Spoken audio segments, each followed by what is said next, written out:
For 150 years, the Ku Klux Klan has existed in the shadows. They call themselves the Invisible Empire.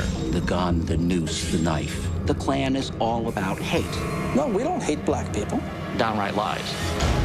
Now, unprecedented access and true insiders For an awful lot of stuff on the Klan, I am the only place in the world where you can get it. lead to the heart of that empire, alive and well in the 21st century. We don't want you racists in this town. For my country! For my country! Its members are everywhere. We'll pray for you tonight, okay? For my race! For my race! It could be right next door. For my clan! For my clan!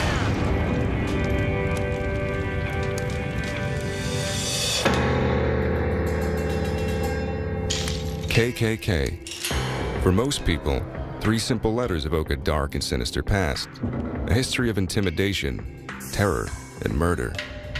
Yet few outsiders know anything about this secret society today.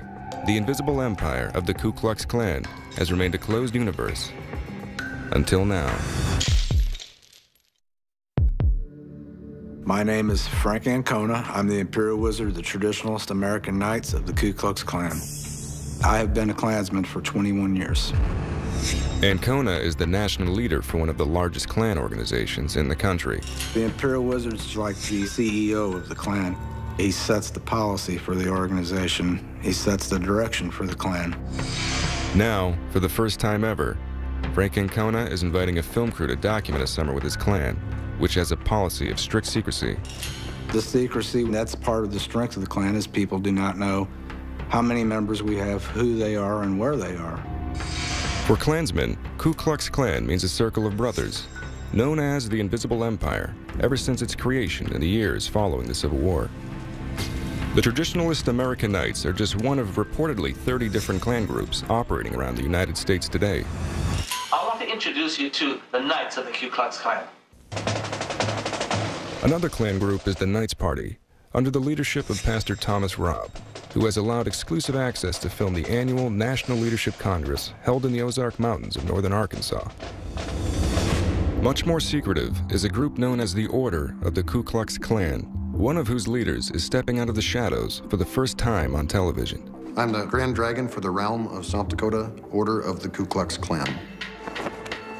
Yet there is one man who may know more than anyone else alive about the KKK, an unofficial advisor and inspiration to clans around the United States, the keeper of all the secrets.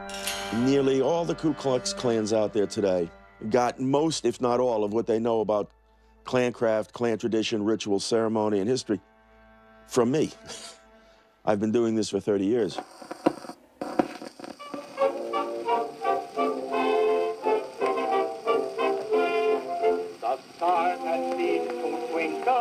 His name is Richard Bondira, and he is known to his fellow Klansmen as the Great Blue Fustin.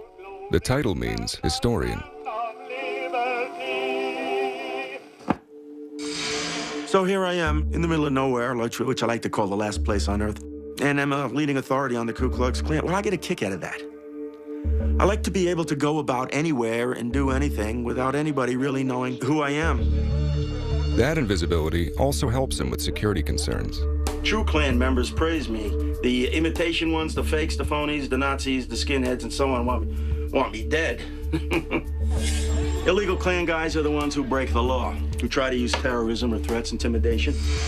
And they don't like the idea that I let the people know about them. His four walls are a cramped, surreal archive, a living record of the life of the Klan behind the scenes and beneath the hood. Weddings and picnics, birthdays and gravestones, ceremonies and rituals. Now, what's the job of a Klan historian? Obviously, gathering up all this lost history. They're not going to find it anyplace else. All you white people that are proud to be white, yell! He himself has never appeared on television before, and never until now displayed the full range of his collection, his connections, and his knowledge. All this contains rare, almost impossible to find information.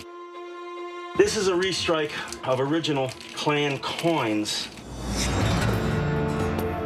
Bondera teaches today's Klan members that mainstream history of the KKK is nothing but a lie. What you're getting in the mass media is distortionism, deliberate omissions, fictionalization of Klan history. They take the misdeeds of 1% and blow it up to look like the organization was founded to do those misdeeds. The reality is there has never been a moment in the history of the Ku Klux Klan in America when it was not closely associated with violence. Mark Potok is a senior fellow at the Southern Poverty Law Center, which was firebombed by the Ku Klux Klan. In 1983, 3 Klansmen literally came up out of the sewers, lifted off a manhole cover, broke into our offices, and firebombed them. If the Klan has a determined enemy, it is the Southern Poverty Law Center, which successfully sued one Klan out of existence and monitors all the rest to this day. There was a threat to literally flay the founder of the Southern Poverty Law Center, to tear his skin off. So, you know, we are very much an enemy out there. You know, we have an enormous amount of security, and it's something that we really have to do. The Southern Poverty Law Center has listed 30 different Ku Klux Klan organizations as hate groups. Listing the Ku Klux Klan as a hate group is probably the easiest decision we've ever made. The gun, the noose, the knife, the burning cross. Through its entire history, it has been, in effect, a terrorist organization. The 150-year history of one of America's most terrifying organizations began as a sophomoric gag. The Ku Klux Klan began innocently enough, Christmas Eve, 1865, in a law office in Pulaski, Tennessee, when 6 ex-Confederate officers were sitting around deciding what to do with their time. They decided that they would form an organization based on the college fraternities, and they would get into all kinds of prankstering and hazings and things like that. In the beginning, that ferocious name was playful. The name itself, Ku Klux, is based on the Greek word kuklos, which means wheel or band. So they wanted to create mystery. They wanted to have fun. Almost immediately, that early Klan turned into a violent and terroristic organization. Under pressure from the federal government, that original Klan disbanded in 1869, but its legacy has lived on ever since. Now, a long hot summer with the Ku Klux Klan begins. To get inside the invisible empire, the film crew turned to photojournalist Anthony Caron, who has spent years documenting the hidden world of the KKK. The journey begins on a Sunday morning in early June. The place? Ironton, Missouri.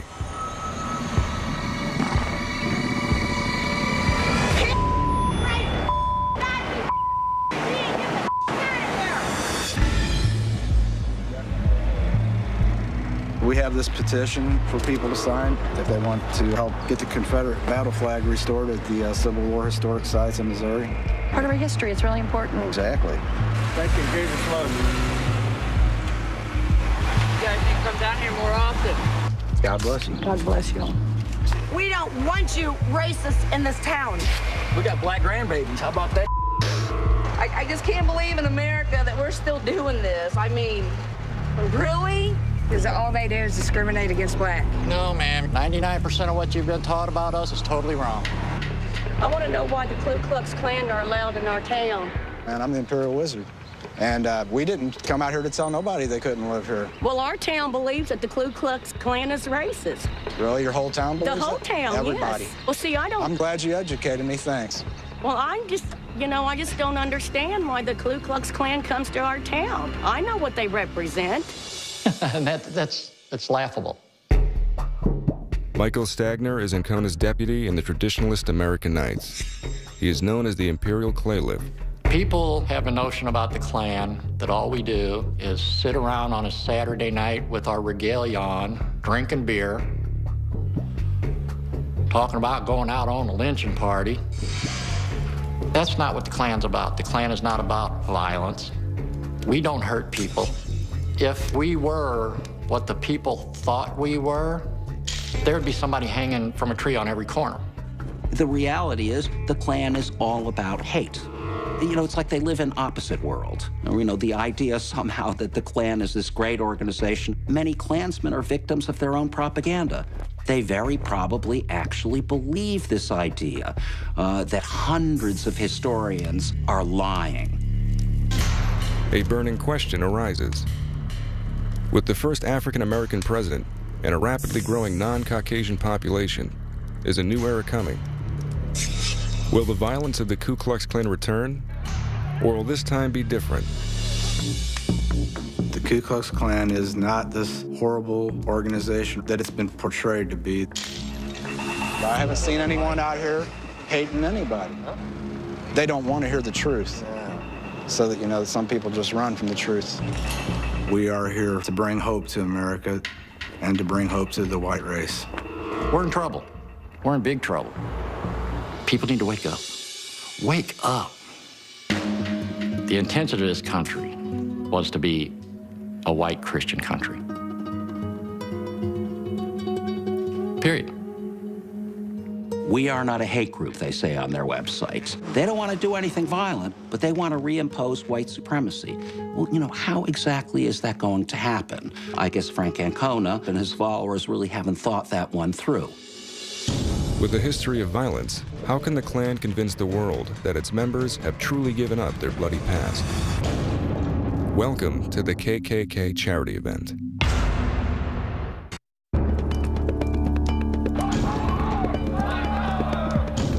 Members of the Ku Klux Klan allow a film crew to spend a summer inside the Invisible Empire. Here, at a charity event in Leadwood, Missouri, hosted by the Traditionalist American Knights. You got this for anybody that comes up that might need something delivered to them later or something? Or anybody help for Christmas? Yeah, Christmas dinner, Christmas toys. Good to meet you, Blake. Glad you came out. Good. We got some people that need some food here, Lottie's. Sandwich? Sure. Water? At the charity event today, we are feeding the less fortunate in our area, handing out articles that people need in their household, such as toothbrushes, toothpaste, soap, school supplies for their children, and making sack lunch for people that come out today. In my lifetime, I haven't seen economic times as hard as they are right now. See you later, man. Good to meet you. There's a lot of people that are a lot worse off than we are, and we'd like to help. The idea that these groups can redeem the Klan, I think, is a complete joke. We are talking about the lynchings of enormous numbers of people. We're talking about castrations, rapes. From the very beginning right up to the present moment, the instrument of the Ku Klux Klan has been terrorism.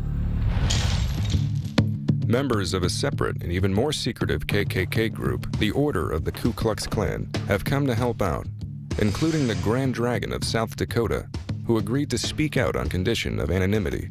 The True Klan is not a hate organization. It's actually more of a love organization. Personally, in South Dakota, we have helped blacks with food baskets. We've helped Native Americans. There's a lot of people who don't realize that the Klan is in South Dakota until they get a food basket. We will help anybody in need, no matter what race they are. He says the Klan has made him a better person. By becoming a Klansman, I've become a better Christian, I've become a better American, and I feel that becoming a Klansman actually brought me closer to God. Until now, the Order of the Ku Klux Klan and the Traditionalist American Knights have been two separate groups in the hidden network of the Invisible Empire. There is no such thing as the one Ku Klux Klan today.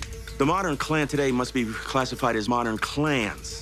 You have several dozen independent organizations out there that use the name Ku Klux Klan as part of their overall name. Bandera calls both the Traditionalist American Knights and the Order of the Ku Klux Klan legitimate clans. A legitimate Klan does not break the law. They take an oath to uphold the law, uphold the Constitution, and if you violate that, you're automatically banished as a Klansman. With their shared agenda, the Order of the Ku Klux Klan and the Traditionalist American Knights are considering a merger. The legitimate clans, some are merging in with Frank Ancona. He's got about the largest Klan in the country right now because of these mergers. I think the heart of the Klan experience for me is the brotherhood, the family. No matter where you go in the United States, wherever there's Klansmen, you have family. Glad to meet you guys. You got any kids that need school supplies? Well, if you know anybody hungry or needs any help with anything, tell them to come up here. I see the way things are going. I'm here to support you guys no matter what, you know. To this day, Americans continue to join the organizations that go by the name KKK. The reason that people still join the Klan today more than any other is the real mystique that it still has. This idea that it's the invisible empire. This is a hidden force that protects the white race from all that ails it. A heavy police presence shadows the Klan charity event. Everything going good so far? Things are going good. I think some people are intimidated because you guys are here. But one guy I was talking to earlier, he said, well, I seen all the cops out there, and I thought there might have been some trouble, so I was kind of a little afraid to stop. They shouldn't be, you know. If you're a law-abiding citizen, nothing to worry about. Exactly. What are you worried about, you know? We have a good reputation with law enforcement. What are your guys' looks on, like, the whole outlook on you guys being racist and all the racism and comments and stuff? You're not supposed to hate nobody because of what race they are or what color their skin is. God created each species after its kind, and he saw it was good, you know. And you got different types of birds like crows, sparrows. They stay with their own kind, but they're all birds, you know. So that's kind of our view on it.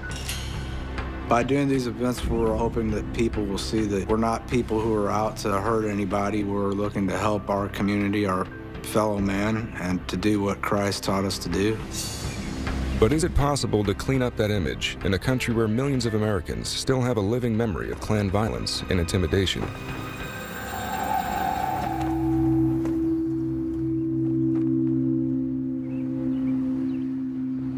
Stanley Nelson is the editor-in-chief of the Concordia Sentinel in Faraday, Louisiana, a reporter on a mission to expose Klan crimes from the era of his youth, the 1960s. I do remember my parents going to the mailbox one day, and they came back with a Klan smut sheet warning/urging white parents not to send their children to school with black people. That's probably my first memory of knowing something about the Klan. There were probably 9 or 10 murders in this area that were definitely committed by the Klan. Only 20 or 30% have been solved. There were many, many more murders than what we will ever know about that occurred in those days. Nelson says the main culprits were a gang of Klansmen who called themselves the Silver Dollar Group. The Silver Dollar Group was actually considered by the FBI a Klan inside a Klan. The goal of the Silver Dollar Group was to use whatever force or violence necessary to stop integration, to stop the civil rights movement. Many Klan-related murders from that era are still under investigation today by the Justice Department. Case in point, Joseph Edwards. So the last place Joseph Edwards was seen on this earth was right here along this levee. In June 1964, Edwards worked at a place called the Shamrock Hotel in Natchez, Mississippi, then a hotbed of Klan activity. So one night in June of 1964, he stopped in Faraday, Louisiana, and he had a beer. He told the bartender that he was heading to the Shamrock, and the reason was he was going to meet a white woman for a date around 11 o'clock that night. Eyewitness accounts say local law enforcement pulled Edwards over on this stretch of road, and he ran for it. Joseph Edwards' body has never been found. His family has absolutely no idea where he is. Edwards is one of many believed to have been killed by the Klan. In almost every state the Klan was operating in, we had an enormous number of bombings, of murders carried out by the Klan. The September 1963 bombing of the 16th Street Baptist Church in Birmingham, Alabama. The famous killing of 4 little girls wearing white dresses getting ready for Sunday school that morning. Joseph Edwards has a sister. Her name is Julia, and she lives in the New Orleans area. She said that for years, the phone would ring, and her mother would answer and say, have you heard anything about Joe? Where's Joe? Do you know where Joe is? Even if there are no suspects alive, we just want to know what happened. That bloodshed is remembered in Missouri. So you guys view yourself more of a Christian organization than you do a hate organization? Right, yeah, I don't consider us to be a hate group. When it comes to the reputation of the Klan, the Imperial Wizard of the Traditionalist American Knights has a sense of mission. I'm hoping that we can dispel that they don't associate us with Nazis, skinheads. I guess I better get back over here. Okay, Frank, well, thanks for your time. I believe that we're seeing a rebirth of the Klan. I hope that I can lead it in the direction that God would want me to. At the Knights Party headquarters in the Ozark Mountains of northern Arkansas, an entire Klan family is on a mission to win over hearts and minds. When the baby boomers dies off over the next 15 to 20 years, the majority of the voters in this country will be non-white, and America will enter the Dark Ages. Coming up next, a summer with the Klan goes even deeper, out of the woods and into the home of the most powerful family in the KKK.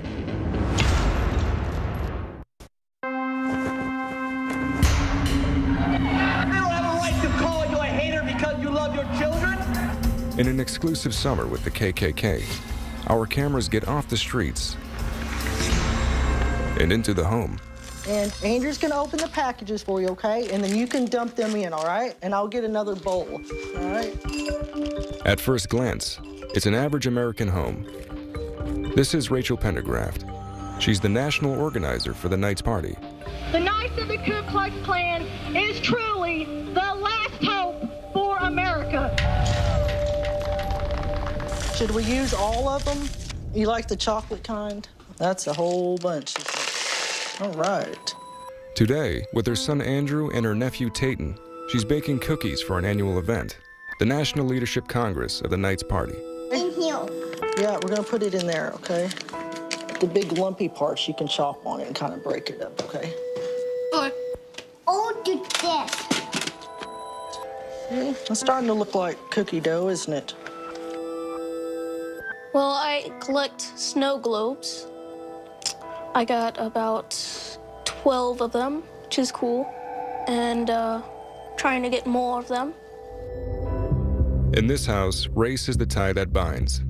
Well, I think one of the most important aspects of raising children to have a white racial consciousness is to earn your children's respect, but also to practice what you preach. It's got to be based on love. It has to be built on the fact that you have genuine love and concern for your people. And children can tell fakes from the real thing.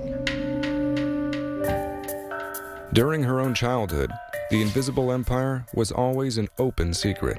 My friends in school, they did know that I was in the Klan. They did know that I was going to Klan rallies and going and distributing literature on a street corner somewhere. They also knew who her father was. This man, Thomas Robb, the national director of the Knights Party and a veteran of 4 decades in the movement. We must sound forth the message to our people. Remember who you are.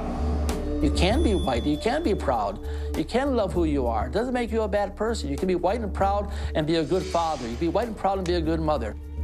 I don't see how you can take that organization with its history and make it into anything positive or good for the community. But for the Robb family, Klan and community are one and the same, and everyone does their part. These are Rachel Pendergraft's daughters, Shelby and Charity, and their folk band, Heritage Connection, specializing in white power lyrics. I can see you walking down your life's long dark road, searching for a people you had never known. We started with violin lessons, and then we did that. She was 7 and I was 10, and then we did a lot of singing in church. Loved our people and thought that we could use the talent that God gave us to help spread a message to them. Your race is dying. The youngest member of the family also has a role to play. I'm Andrew, and this is The Andrew Show. At the age of 12, he's a seasoned broadcaster online. Mr. Mosby, who is black, and Miss Hutweiler, who is white, got engaged. Now that is just wrong and sick. Now don't let anyone tell you that guns are bad, because cops have guns and they are good. Tune in next week. Bye.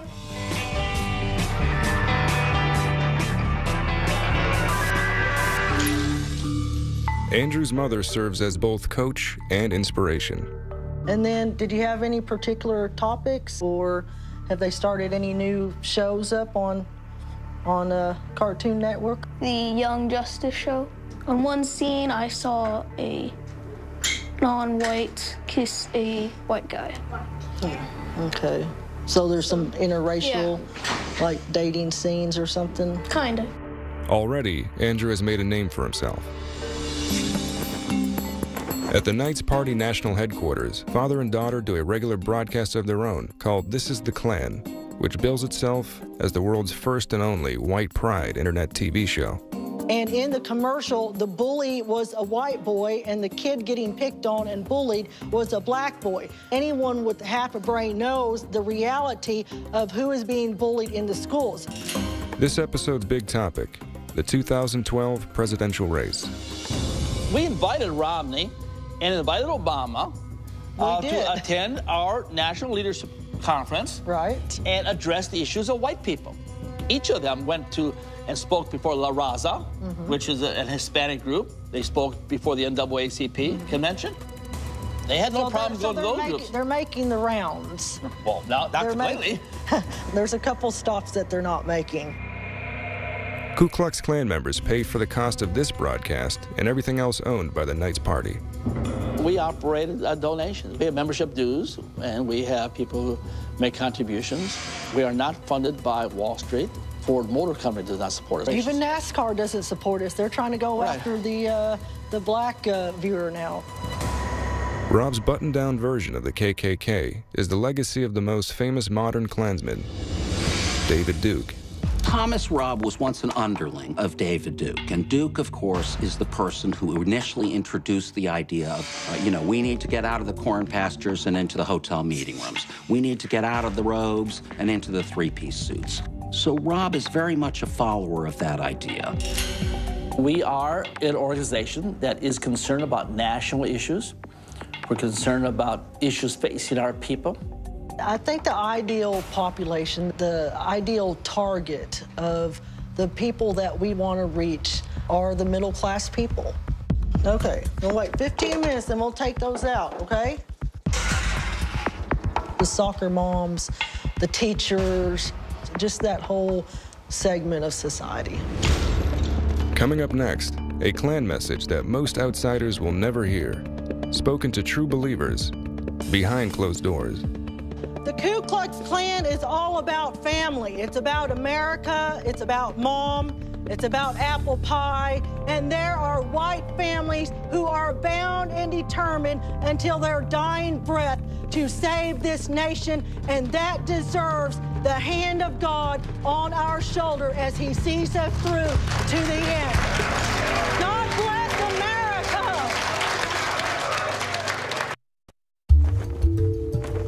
Jesus Christ was a white man. And that it's okay to be white and proud, no matter what people say. The two people dating are race mixing, and that is not good. Deep inside the closed world of the Knights Party, a film crew is about to witness what most outsiders never see. A gathering of true believers at an event called the National Leadership Congress. Our Father, we thank you for your grace. Be with those people throughout this nation who are holding forth the bloodstained banner of Jesus Christ. Amen. The National Leadership Congress is a sort of KKK tent revival and political rally all in one. The Ku Klux Klan is alive and well because it is God's own design that the organization that saved our people once will save it once again. Younger people who don't have a time reference before 1970, they don't understand what I'm saying because they cannot identify with the old America. They've been raised in this multicultural nation, and they think this new normal is normal. But this new normal is not normal. It's not normal to America. It's not normal to our heritage, not normal to our history. For Klansmen, that history is based in Christianity and is divinely white. Race mixing is not a creation, it is a destruction. Each race is an expression of God's overall creation. He commanded like to reproduce after like. Today, people think there's this natural attraction between the races. It's a brainwashed attraction. There is not a natural attraction. This country was based upon a white identity. They still talk about inferior races. They still talk about the mongrels. The whole idea that they are a nonviolent group merely being proud of white people, I think, is ludicrous on its face.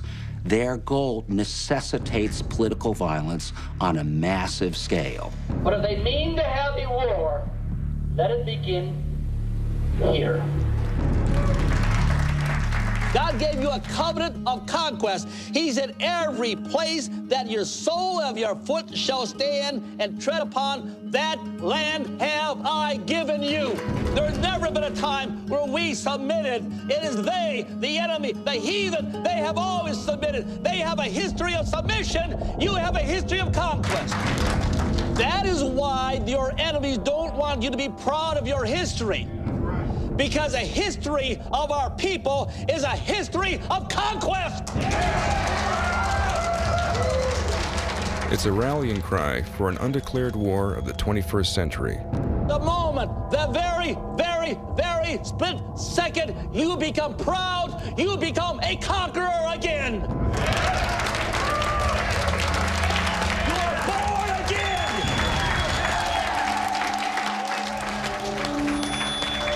White man, this is your final call. You will stand one of the small. Can you feel the memory of 1,000 wars we've won? Tom Robb says he's leading the hope of white Christian revival. Now, what is that? He only has about 2 or 3 basic speeches. They're all broad generalizations. He never gives any kind of a plan. What are our goals? Where do we intend to be 2 years from now, 5 years from now? Bandera believes, unlike Thomas Robb, Frank Ancona does have a plan, and it's modeled on the Klan's own history. I would like to see the Klan come back to the former glory it once had back in the 1920s. After the original Klan disbanded in 1869, it was decades before a new version emerged. That happened in 1915, the so-called Second Era of the Klan. The Second Era Klan was able to spread completely out of the South. It wasn't even particularly heavier in the South than it was in the North, and reached an enormous size. It's a period most Americans don't even know existed, a time when the Ku Klux Klan really was mainstream. There was an entire Klan popular culture, movies produced by the KKK, and music. I've been like the preserver of the great lost mystery. I'll just read off some of the titles here. The Klansman and the Rain. We belong to the Ku Klux Klan. The Gathering Klan, like the Gathering Storm. You could buy them in stores everywhere, record stores, department stores. They had a very positive slant. The song, Why I'm a Klansman, says it takes a man, American, to love his liberty.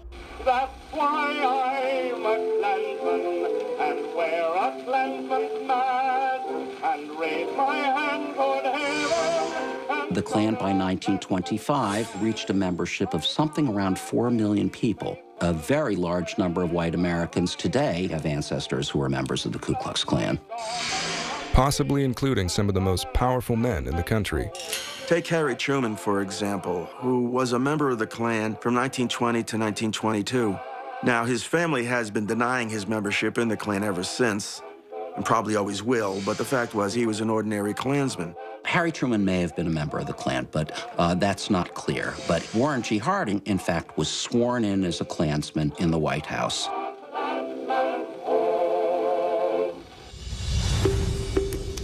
At the time, this was a country that was very much dominated by Protestant whites. We began to see very large waves of Catholic immigration, and that is really what the Klan of the 1920s was about. That Klan did not like black people, it didn't like brown people, but the real enemy was, in fact, Catholics. In this era, the Ku Klux Klan first used the symbol that would terrify the world. Going all the way back to the 1920s, the Burning Cross has been best known as an instrument of terrorism.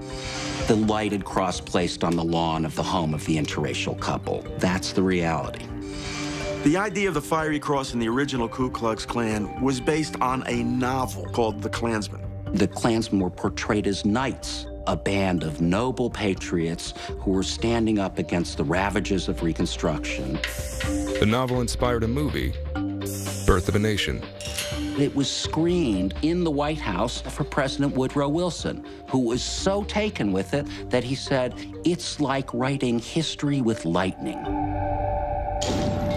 The fiery cross is a tradition that continues to this day.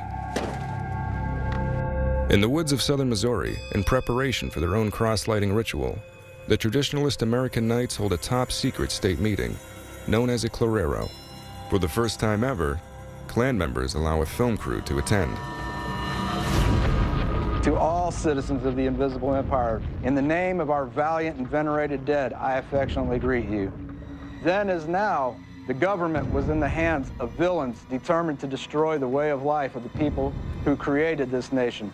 Then as now, the Constitution became a dead document, scorned by the traitors who ruled. Klansmen, do we believe in our cause? Yes. Let us work and pray for the day that the Ku Klux Klan will once again save America. Coming up next, the final stop in a summer inside the KKK to witness the most sacred ritual of the order. As the sun begins to fade, members of the traditionalist American Knights are preparing to light what they believe is a holy fire.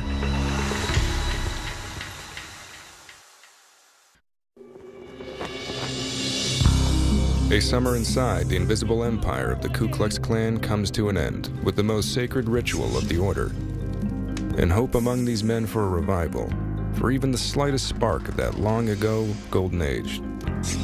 This is a good time for the Klan. There is a rebirth. It's grown quite a large amount. There's more unity amongst the Klan. Yet their numbers today appear to be small. We probably have about 4,000. And it's hard to number them because it's broken up amongst a couple dozen independent organizations, the leaders of which distort their own figures. The Klan today, they are a very, very pale shadow of their former selves. Their history is a terrible, terrible history, and yet they're trying to sell themselves as the way forward. Whatever the future of the Ku Klux Klan in America, on this night in southern Missouri, 2 pieces of hardwood will have the final say. For some people, that extra family closeness that they get to see the cross of Jesus Christ lit up in holy flame, it sends a chill down their back, and it kind of makes everything make sense. The cross we light as a representation that Christ is the light of the world. As light dispels darkness, may the light of Christ dispel the sin in your life. God is the author of liberty. God chose the white race to show God's love and light in this world. It's a spiritual experience, you know. You feel the presence of God, you know, you understand the sacrifice that he made for you. And we also realize that, you know, it's our duty to be his light here on earth, to shine the light of Christ. All right, let's have everybody line up here. Imperial Nighthawk, keeper of the fiery flame. You accept the light? Yes, I do. Accept the light? Yes, I do. Accept the light? Yes, I do. Put it out. Walk where you want. Accept the light? Yes. Accept the light? Yes, I do.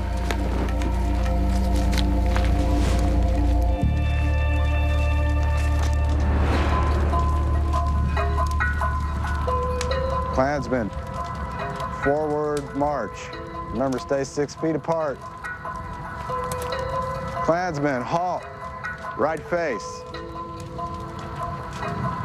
For my God. For my God. For my country. For my country. For my race. For my race. For the traditionalist American Knights of the Ku Klux Klan. For the traditionalist American Knights of the Ku Klux Klan. Klansmen, left face. Forward march. Klansmen, halt. Right face. For my God. For my God. For my country. For my country. For my family. For my family. For my clan. For my clan. Klansmen, light the cross.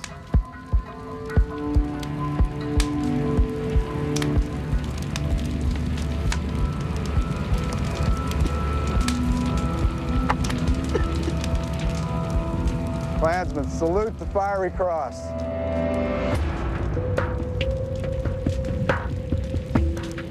Behold the fiery cross, still brilliant. All the troubled history failed to quench its hallowed flame. It shall burn bright as morning for all decades to be. We are not the evil people that is portrayed in Hollywood. We don't hurt people. We believe in this country, and we are proud of our race. It shall burn bright as morning for all decades to be. The idea that the Klan can be brought back as it once was, a huge, powerful organization with millions of members, I think is absolutely ludicrous. We do not burn but light the cross to signify that Christ is the light of the world and that his light destroys darkness. You could have a duel with them on the Bible because there's plenty of passages in the Bible that address how we're supposed to live our lives. And one that comes to my mind is Proverbs 28:17, which says, "A man that is laden with the guilt of human blood shall be a fugitive until death. Let no one support him." And the Klan has lots of blood on its hand. God give us men who will not flinch at duty and who will not lie. We have a heritage and a culture that they want to preserve. They want America to look like America. They don't want it to look like Mexico. They don't want it to look like Saudi Arabia. They don't want it to look like Indonesia. They want to reflect the ideals and values that built this country. America, the beautiful. My country, 'tis of thee. It's poisonous. So despite all the rituals, all the history, all of that, I think the Klan is doomed. Does the Klan have a future? I don't think they stand a dog's chance in hell, to tell you the truth. I don't see the white race having a future. This is the apocalypse. We're in it now. Held by hearts and hands of Klansmen, it shall light from sea to sea. Amen.